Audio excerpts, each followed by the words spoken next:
Oui, je suis Amadou Seck, directeur général Eurogerm, président de UPIC, secteur privé. Vous savez, en prélude au forum de la Gambie, qui a été organisé en décembre 2024, nous avons signé un MOU entre le secteur privé sénégalais et le secteur privé gambien. Donc, il a été constaté que les échanges, les flux commerciaux entre les deux pays sont passés de 2011 à 92 milliards et 2023 à 113 milliards. Ce qui est très faible, ce qui a été noté entre les deux pays.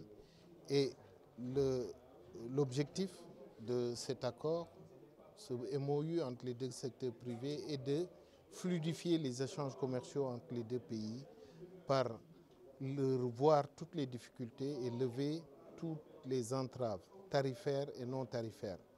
Nous appartenons à un espace économique commun qui est la CEDEAO, où il est appliqué un tarif extérieur qui s'appelle le TEC, le tarif extérieur commun.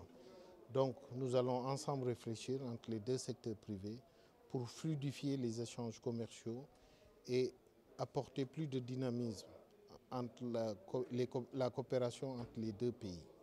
Donc c'est la raison pour laquelle nous avons invité très rapidement le secteur privé gambien sous l'autorité du ministère du Commerce et de l'Industrie pour échanger afin d'arriver à multiplier par 5, comme a dit le Premier ministre en Gambie, les échanges commerciaux entre les deux pays.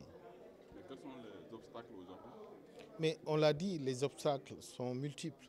On a des barrières tarifaires entre les deux pays, des produits qui sont protégés comme le ciment, les produits de Coca-Cola, on a parlé de l'anacarde, on a parlé de l'eau, etc.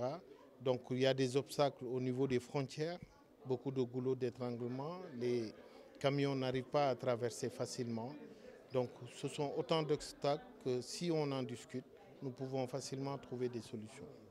Et quel est le rôle du secteur privé dans ce projet? Mais le rôle du secteur privé est capital. Je crois que c'est nous les industriels qui transforment, qui commercialisent et qui exportent dans ces pays-là.